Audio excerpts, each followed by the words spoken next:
Assalamualaikum warahmatullahi wabarakatuh.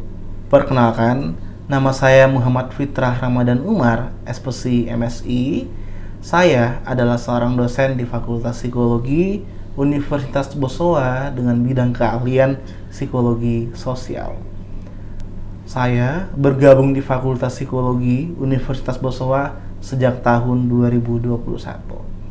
Berikut adalah video pernyataan diri dosen dalam unjuk kerja Tridharma Perguruan Tinggi terkait dengan mata kuliah Psikologi Sosial dan Komunitas. Nah, pada mata kuliah ini, saya bersama Fatmawati Taibe, SPC MA, MSc, PhD, Andi Nur Aulia Saudi, SPC MSI, dan Puji Rahayu, SPC MSI, dan saya sendiri. Psikologi sosial dan komunitas merupakan salah satu mata kuliah untuk mencapai kompetensi dasar penguasaan konsep teoritis hubungan manusia dengan lingkungan sosialnya. Mata kuliah ini juga memberikan pengetahuan tentang konsep-konsep dasar hubungan manusia dengan lingkungannya dan memfasilitasi kemampuan analisis berdasarkan konsep-konsep psikologi sosial dasar, serta memahami jenis-jenis intervensi psikologi sosial dan komunitas. Bobot dalam mata kuliah ini adalah sebanyak 6 SKS dengan metode pembelajaran, small group discussion, contextual learning, collaborative learning, dan case study. Berikut capaian pembelajaran yang dicapai dalam mata kuliah ini. Yang pertama, sikap, yaitu mampu menjunjung tinggi nilai kemanusiaan dalam menjalankan tugas berdasarkan moral, agama, dan etika. Kemudian yang kedua adalah mampu menghargai keanekaragaman budaya, pandangan, agama, dan kepercayaan, serta pendapat atau temuan orisinal orang lain. Kemudian, untuk pengetahuan, yaitu mampu menguasai konsep dasar psikologi untuk menggambarkan dan menganalisis berbagai gejala psikologi pada individu, kelompok, organisasi, dan komunitas. Kemudian, mampu memahami konsep dasar asesmen psikologis dalam menganalisis gejala psikologis pada individu, kelompok, dan organisasi serta masyarakat. Kemudian untuk keterampilan umumnya, mampu menerapkan pemikiran logis, kritis, sistematis, dan inovatif dalam konteks pengembangan atau implementasi ilmu pengetahuan dan teknologi yang memperhatikan dan menerapkan nilai humaniora yang sesuai dengan bidang keahliannya. Kemudian, mampu melakukan intervensi psikologi non-klinis untuk perubahan perilaku individu, kelompok, organisasi, dan masyarakat dengan menggunakan konseling, psikoedukasi, pelatihan, dan teknik intervensi lainnya yang diperbolehkan dengan mendasarkan diri pada konsep teoritis dalam psikologi dan kode etik psikologi Indonesia. Kemudian, untuk keterampilan khususnya, yaitu mampu menganalisis persoalan psikologis non-klinis dan persoalan perilaku, serta menyajikan alternatif pemecahan masalahnya yang sudah ada. Oke, dari beberapa CPL yang saya sebutkan tadi, akan diturunkan ke beberapa CPMK. Yang pertama adalah menguasai konsep dasar psikologi sosial. Kemudian yang kedua adalah memahami dan mengaplikasikan metodologi penelitian dalam psikologi sosial. Yang ketiga adalah memahami dan mengaplikasikan konsep intrapersonal individu. Kemudian yang keempat adalah memahami dan mengaplikasikan konsep interpersonal pada individu. Kemudian yang kelima adalah memahami dan mengaplikasikan konsep dari kelompok. Kemudian yang keenam dan yang terakhir adalah memahami dan mengaplikasikan konsep-konsep dasar komunitas. Oke, kemudian dari beberapa CPMK yang sudah saya sebutkan tadi akan dibagi ke beberapa sub CPMK. Yang pertama adalah menyebutkan hal-hal mendasar pengantar psikologi sosial. Yang kedua adalah memahami dan menjelaskan definisi, sejarah, ruang lingkup, dan tokoh dalam perkembangan psikologi sosial. Kemudian yang ketiga adalah memahami dan mengaplikasikan metodologi penelitian dalam psikologi sosial. Yang keempat adalah memahami dan mengaplikasikan materi terkait dengan kognisi sosial. Yang kelima adalah memahami dan mengaplikasikan materi terkait dengan persepsi sosial. Kemudian yang keenam adalah memahami dan mengaplikasikan materi terkait self atau diri. Kemudian yang ketujuh adalah memahami dan mengaplikasikan materi terkait dengan sikap. Yang kedelapan adalah memahami dan mengaplikasikan materi terkait dengan konformitas. Kemudian yang kesembilan adalah memahami dan mengaplikasikan materi terkait stereotip, prasangka, dan diskriminasi. Kemudian yang ke-10 adalah memahami dan mengaplikasikan materi terkait dengan agresi. Yang ke-11 adalah memahami dan mengaplikasikan materi terkait prosocial behavior. Kemudian yang ke-12 adalah mampu memahami dan mengaplikasikan terkait dengan proses kelompok, pengaruh dalam kelompok sosial. Yang ke-13 adalah memahami dan menjelaskan definisi dari komunitas. Kemudian yang terakhir adalah memahami dan mengaplikasikan intervensi-intervensi dalam komunitas. Capaian pembelajaran ini diukur melalui tes seperti penugasan, kuis di setiap pertemuannya, ujian tulis yang diadakan di tengah semester, dan proyek yang dilakukan di akhir semester. Kemudian ada juga dalam bentuk non-tes nih, seperti presentasi secara lisan dan observasi secara langsung. Nah, berikut video pengajaran di pertemuan ke-12 untuk mata kuliah psikologi sosial dan komunitas, yaitu terkait dengan prosocial behavior. Selamat menyaksikan. Oke, assalamualaikum warahmatullahi wabarakatuh. Dan selamat siang semuanya. Siang, Pak. Oke, hari ini kita ketemu lagi di mata kuliah psikologi sosial dan komunitas. Oke, sebelum memulai perkuliahan, mari kita membaca doa dulu. Silakan Rangga untuk membaca doa. Sebelum kita mulai kita pada kali ini, kita membaca doa sesuai keyakinan dan kepercayaan masing-masing. Berdoa dimulai.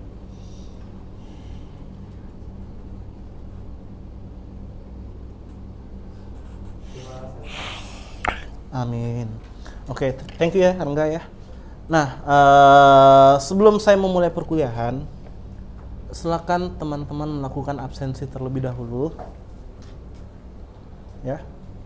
Silakan di-scan barcode-nya.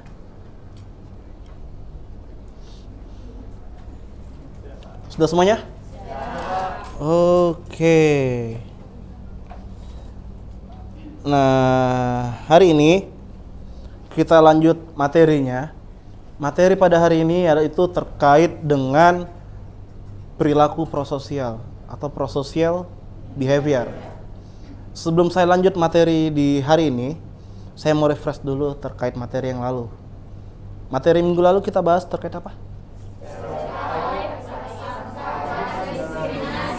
Oke, stereotip, prasangka, dan diskriminasi. Ada yang mau menjawab apa itu stereotip, prasangka, dan diskriminasi? Oke, Michael, silakan. Nah, berdasarkan pembahasan yang sudah Bapak lakukan kemarin, yang saya pahami itu adalah kalau stereotip itu dia bersifat generalisasi, maksudnya itu seseorang atau kita menganggap dalam suatu anggota kelompok itu, satu orang itu mereka itu memiliki ciri yang sama. Oke. Misalnya hanya karena perempuan pernah putus cinta karena laki-laki itu jahat atau apa, perempuan itu menganggap bahwa semua laki-laki itu sama tanpa mempedulikan individualis pada orang tersebut. Oke. Nah, kemudian untuk prasangka itu berupa emosi, dimana ketika dia sudah merasa sakit hati dengan laki-laki, maka dia akan menunjukkan bahwa ketika ada laki-laki di sekitarnya dia merasa marah atau jijik gitu. Kayak dia melihat laki-laki itu adalah sosok yang playboy dan semacamnya. Nah, untuk selanjutnya pada diskriminasi, dia mulai menunjukkan sikapnya, yaitu dengan seperti mengata-ngatainya secara langsung atau bersikap kasar kepada orang tersebut. Kurang lebih seperti itu, Pak. Oke, sip. Thank you, Michael. Kita kasih aplaus dulu untuk Michael. Oke, seperti biasa, ada 1 bintang untuk Michael hari ini. Oke. Bagi yang mengumpulkan bintang paling banyak akan mendapatkan hadiah nantinya di akhir semester. Oke. 1 orang lagi saya minta. Oke, silakan. Ya. Kalau menurut saya itu stereotip itu asumsi Kak terhadap mungkin satu kelompok ataupun di individu. Mungkin saya ambil contoh tadi dari contohnya Michael, yaitu misalnya ini perempuan itu biasa kan stereotipnya itu mut-mutan. Mungkin ada satu orang ketemu dengan perempuan yang mut-mutan, plan, dan akhirnya itu menjadi asumsi bahwa perempuan itu mut-mutan dan timbullah prasangka atau sikap negatif dan penilaian awal Kak terhadap seseorang karena kayak kembali lagi kayak perempuan mut-mutan, terus dia lihat satu perempuan yang mungkin sepenampilan dengan perempuan sebelumnya yang dia asumsikan mut-mutan, akhirnya dia juga menilai bahwa oh perempuan ini mut-mutan. Nah, terus akhirnya timbullah diskriminasi atau tindakan yang seseorang ambil seperti mengolok-olok kayak ih menurut kamu jadi perempuan gitu. Dan diskriminasi itu juga tidak hanya mengolok-olok tapi bisa juga dalam bentuk kekerasan ataupun pembulian Pak, gitu kalau untuk saya artinya. Sip. Thank you, Yaya. Kita kasih aplaus dulu untuk Yaya. Dan ada 1 bintang juga untuk Yaya hari ini. Oke. Jadi itu ya tadi terkait stereotip, prasangka, dan diskriminasi. Oke, kita kembali ke laptop. Kita akan bahas terkait dengan prosocial behavior. Ya. Nah, sebelum masuk ke materi, kalian harus paham dulu tujuannya kita belajar hari ini apa sih terkait materi prosocial behavior. Yang pertama adalah ini. Saya harapkan kalian mampu untuk memahami dan mengaplikasikan, ya, menerapkan terkait dengan prosocial behavior ini. Jadi setelah kalian dapatkan teorinya seperti apa, kalian bisa langsung aplikasikan ke kehidupan kalian. Dan ini materi-materi kita pada hari ini. Yang pertama adalah terkait dengan fenomena prososial. Kemudian yang kedua adalah definisi dari prososial itu apa. Yang ketiga adalah penelitian terkait prososial. Dan yang terakhir adalah tokoh-tokoh dalam prosocial behavior. Nah, kita masuk ke fenomena dulu. Apa sih fenomena yang kalian dapatkan terkait prosocial behavior itu? Atau saya spill sedikit ya. Prosocial behavior ini bagaimana perilaku kita berbuat baik kepada orang lain atau memberikan manfaat kepada orang lain. Saya bagi sedikit kisahnya kayak gini. Saya masih ingat terkait kisahnya Nabi Muhammad ya. Mungkin yang beragama Islam. Yang Nabi Muhammad ini menolong seorang wanita yang sangat membenci dia. Ya. Hampir tiap hari dia memberikan sampah kepada Nabi Muhammad ya. Tapi si Nabi Muhammad ini tetap sabar dan menolong si wanita itu. Ya. Ataukah saya kasih contoh lain lagi. Ada yang masih ingat kayak polisi yang membantu menyeberang anak-anak, menyeberang jalan, menyeberang sungai ketika sekolah toh. Nah, itu bentuk-bentuk dari prosocial behavior. Gitu. Nah, setelah kita tahu fenomenanya seperti apa sih itu perilaku prososial menurut kalian? Oke, silakan Bila. Perilaku prososial adalah tindakan individu untuk menolong orang lain yang seringkali dilakukan tanpa memberi manfaat langsung pada diri si penolong. Oke, memberikan manfaat langsung kepada si penolong. Gitu. Oke. Selanjutnya. Oke, sebelumnya kita apresiasi dulu ya Bila ya, karena berhasil menjawab terkait apa sih itu prosocial behavior. Jadi, menurut teoritisnya, ya, prosocial behavior itu adalah tindakan sukarela. Ingat, tindakan sukarela yang bertujuan untuk membantu atau memberikan manfaat bagi orang lain ataupun kelompok. Ini menurut Ainsberg dan Knudsen. Gitu. Jadi kalian harus paham apa sih itu prososial ya. Nah, ini adalah jenis-jenis dari prosocial behavior. Yang pertama adalah causal helping. Ini kayak contohnya ya, kayak membukakan pintu bagi orang orang yang mau masuk, kita bukakan pintu.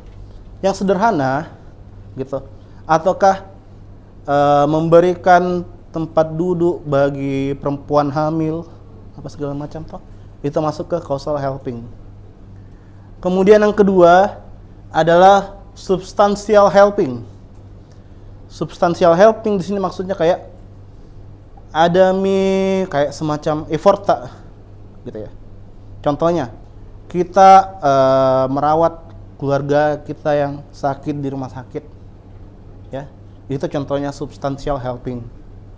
Kemudian yang ketiga adalah emotional helping. Ini mungkin kalian relate dengan dirinya kalian. Misalnya kalian lihat temannya kalian sedih, temannya kalian habis putus cinta, kalian support dia, ya, kalian support dia. Itu emotional helping. Kemudian yang keempat adalah emergency helping. Ini ketika keadaan yang darurat. Contohnya terjadi kebakaran, pencurian, pembunuhan. Itu emergency helping. Sesuatu yang emergency. Itu jenis-jenisnya.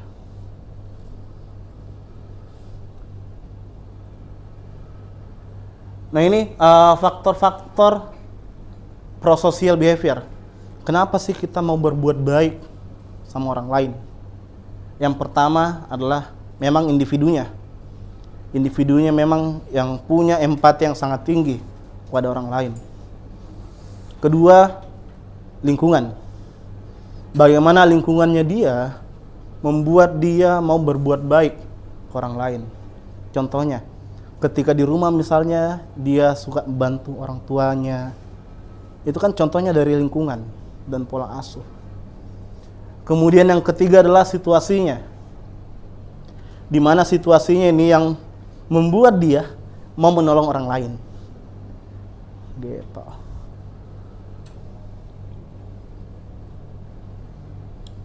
Nah, ini sebelum masuk ke tahapan-tahapan prosocial behavior, ada yang mau ditanyakan?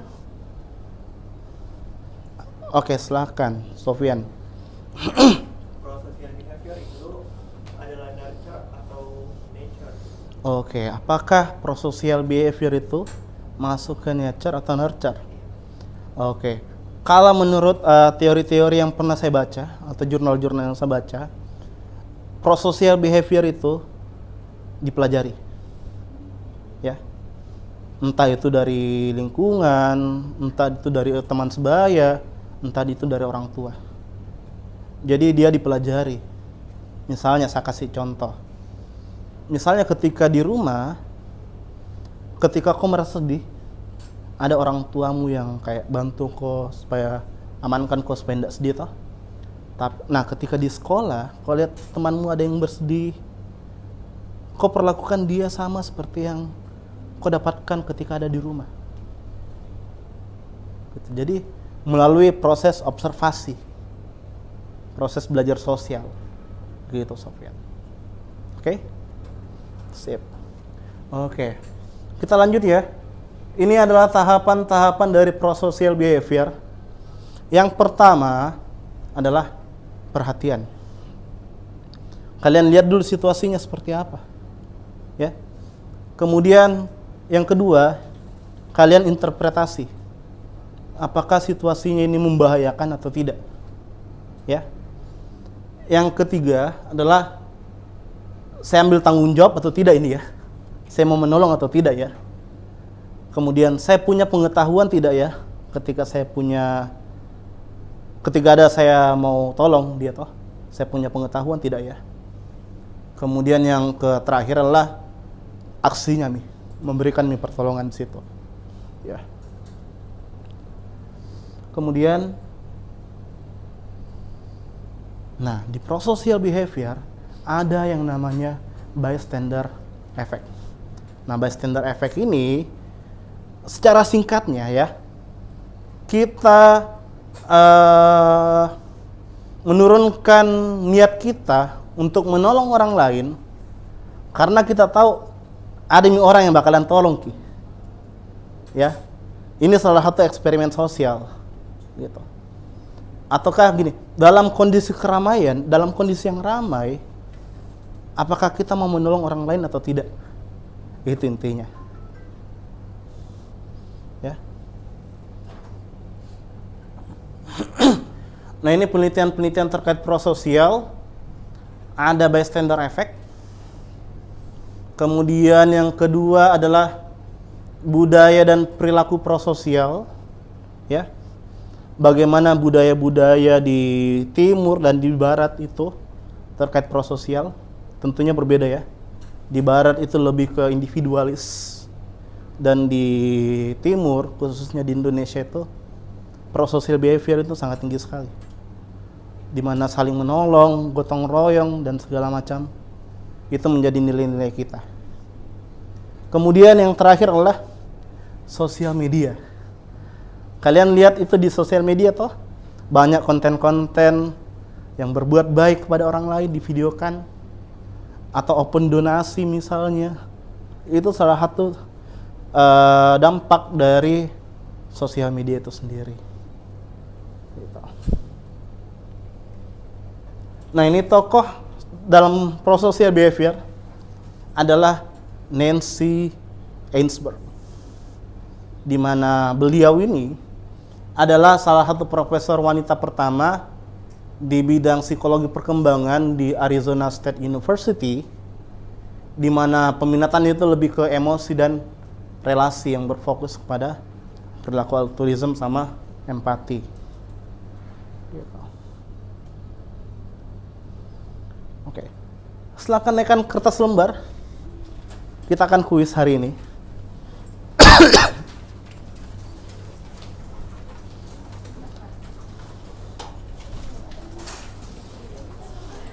Silakan naikkan kertas lembar.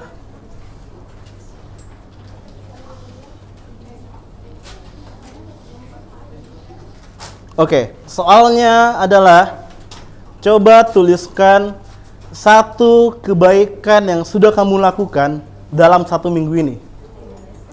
Dan apa yang kamu rasakan. Gitu. Ya. Cukup 3 saja ya. 3 saja. Gitu. Ya.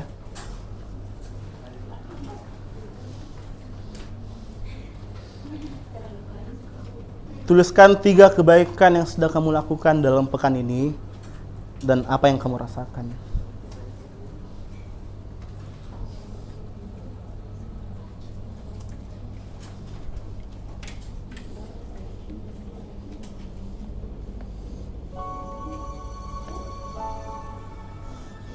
Oke, sambil kalian menulis terkait kebaikannya kalian, saya akan memperlihatkan videonya Michael Jackson.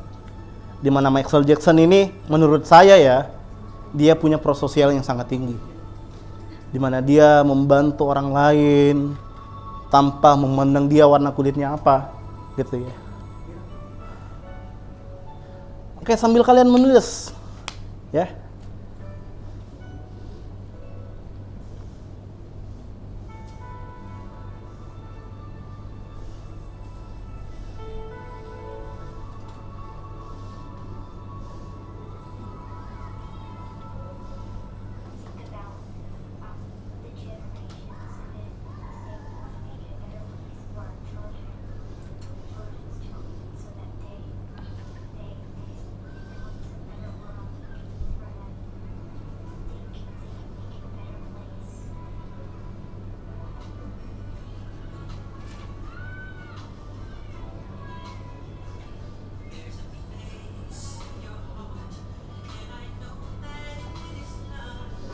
Oke, yang sudah silakan boleh dikumpulkan.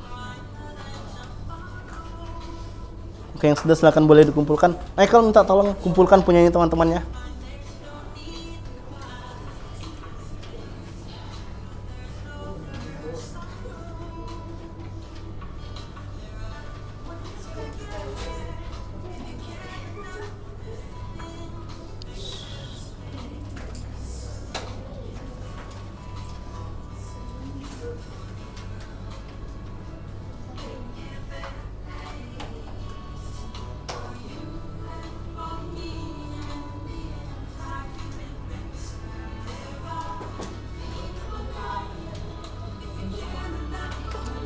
Oke, thank you Michael ya. Oke, sip. Saya lanjut ya materinya ya, karena kalian sudah lihat. Oke, ada tugas untuk minggu depan ya, dan dikumpulkan sebelum perkuliahan kita dimulai ya. Contohnya, tugasnya adalah kalian cari berita terkait dengan prosocial behavior. Entah itu beritanya di koran, majalah, dan sebagainya. Itu kalian gunting, tempel di kertas, kemudian kalian tuliskan prososial apa sih yang dikerjakan. Kayak gitu. Oke, ini quotes of the day untuk hari ini. Menolong satu orang, ingat, menolong satu orang mungkin tidak akan mengubah dunia, ya. Tetapi itu bisa mengubah dunia bagi orang yang kita tolong. Gitu. Jadi jadilah orang yang bisa bermanfaat bagi orang lain. Gitu ya. Sip. Ada yang bisa simpulkan materi kita pada hari ini? Ada yang bisa menyimpulkan terkait materi kita hari ini? Ya, silakan. Jadi kesimpulan materi hari ini itu mengenai kayak ternyata perilaku prososial itu ternyata ada banyak faktor yang mempengaruhinya kayak pertama dari individunya itu sendiri, bisa dari lingkungan sosial, Oke. bisa dari budayanya juga, dan ternyata juga perilaku prososial itu ada tahapannya di mana apakah kita ingin melakukan perilaku itu atau tidak, dan ternyata perilaku tersebut itu dipelajari bukan tiba-tiba timbul. Oke. Rasakan dulu dari orang lain. Oke, sip. Thank you. Kita kasih applause dulu ya. Jadi itu saja mungkin materi dari saya. Ingat tugasnya dikerjakan ya. Oke. Kalau begitu sebelum kita menutup perkuliahan, kita baca doa lagi. Silakan Sopyan untuk memimpin doa. Sebelum kita pulang ke ruang masing-masing, ada waktu kita untuk berdoa agar selamat sampai tujuan. Mari berdoa, percaya masing-masing, berdoa dimulai.